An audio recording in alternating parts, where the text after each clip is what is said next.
The seeds for making the Long Island guitar were sown a good few years ago when at a concert in Atlanta Arts Centre in Stornoway, given by popular local singer-songwriter and musician Willie Campbell.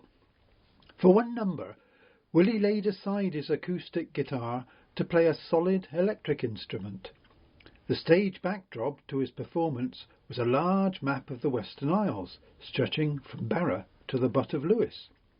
The outline of the Long Island of Lewis and Harris seemed a natural shape for the body of a guitar, where the large indent of Broad Bay provided the cutaway which allows for easy playing at the top of the neck.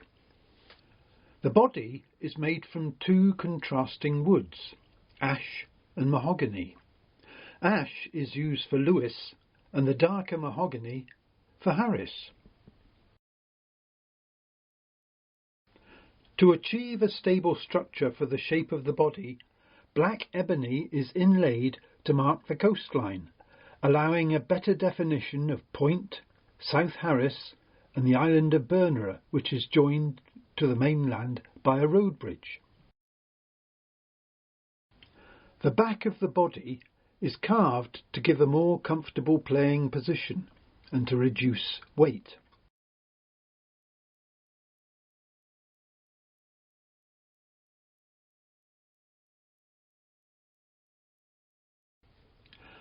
A large cavity was excavated through the front and back of the body to house the electronics. At the back, access is provided by a detachable scratch plate through which strings can be threaded to the bridge. At the front, the chrome pickups are mounted on a thin piece of ash to allow the required depth for adjustment in the body. Long shaft potentiometers for the tone and volume control allow them to be set directly into the body without the need for a scratch plate. To differentiate, the volume control has a mother-of-pearl cap. To keep the front of the instrument clean, the cable jack plug is sited on the back, behind Harris, where there is no restriction. To harmonise the wood chrome finish, the ends of the tremolo arm and the selector switch are finished in mahogany with chrome caps.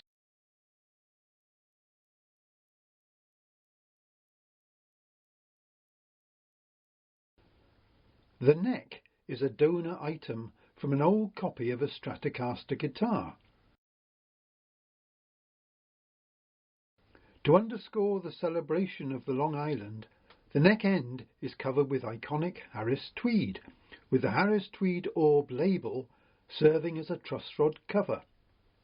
The tweed remains unvarnished to retain its tactile nature. After scraping and sanding, the body is finished with 7 coats of gloss varnish. The final coat was treated to gentle abrasion with fine steel wool to give a soft, matte finish.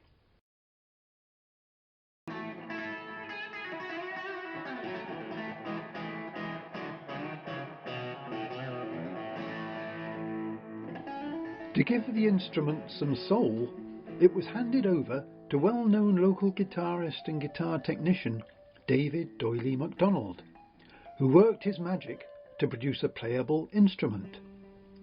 David set the action using a neck gauge, upgraded the bridges and applied his own specification to the electronic circuitry. The fruits of his labours speak for themselves and have been tested on stage by the island's supremos, Pete and Diesel.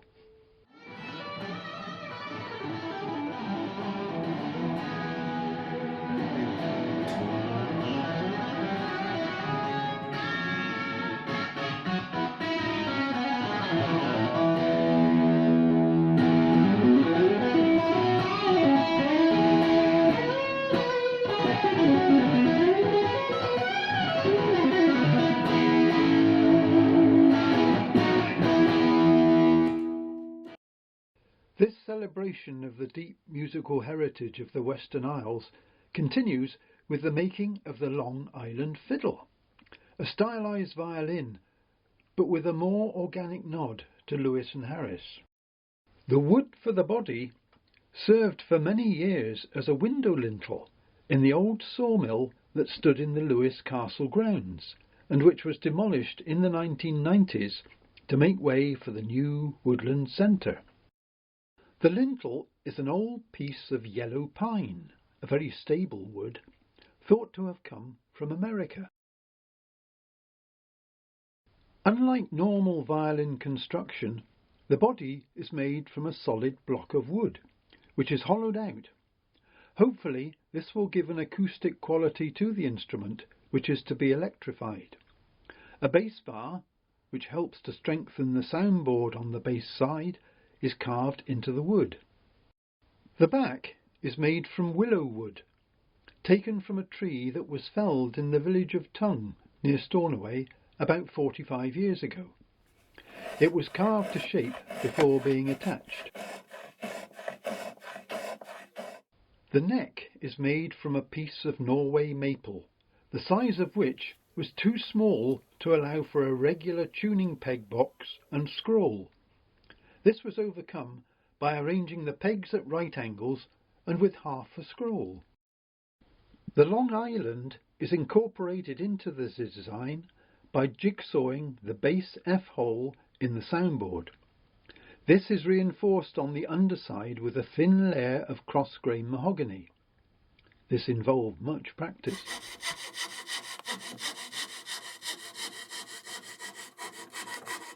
The hole in the body for the end pin, which secures the tailpiece to the body, is reinforced inside and out with very hard ebony. To bring the fiddle to life, the instrument becomes a between islands fiddle, with the fitting of one of Shetlander Kenny Johnson's Sky in Bow transducer sound systems. The electronics and power system are incorporated under the chin rest, connected to the transducer which is embedded in the bridge.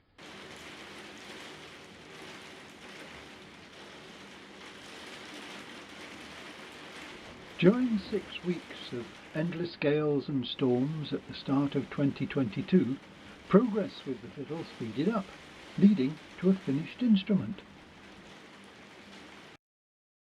An attempt to extract a dye to stain the wood from the peat which blankets the Long Island was a failure, when the colour extracted with alcohol was not stable to concentration.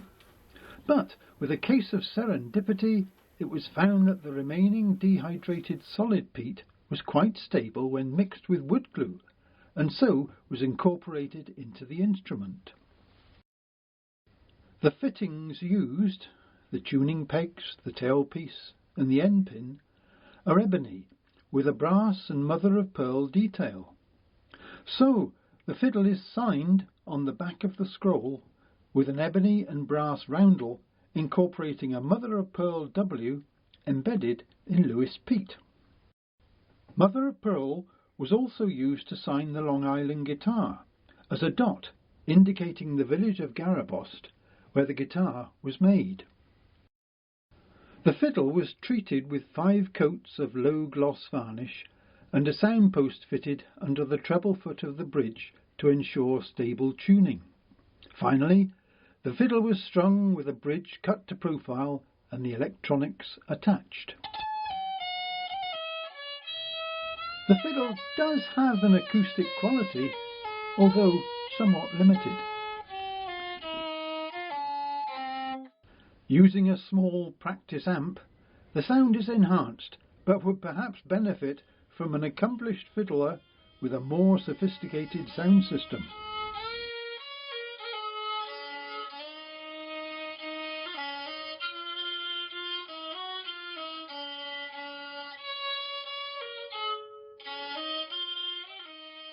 I've been making, restoring and repairing musical instruments for years, and it's been fun trying to capture the geography, musical heritage and essence of the Long Island in the guitar and fiddle, using what's been at hand, other than the fittings and fixtures.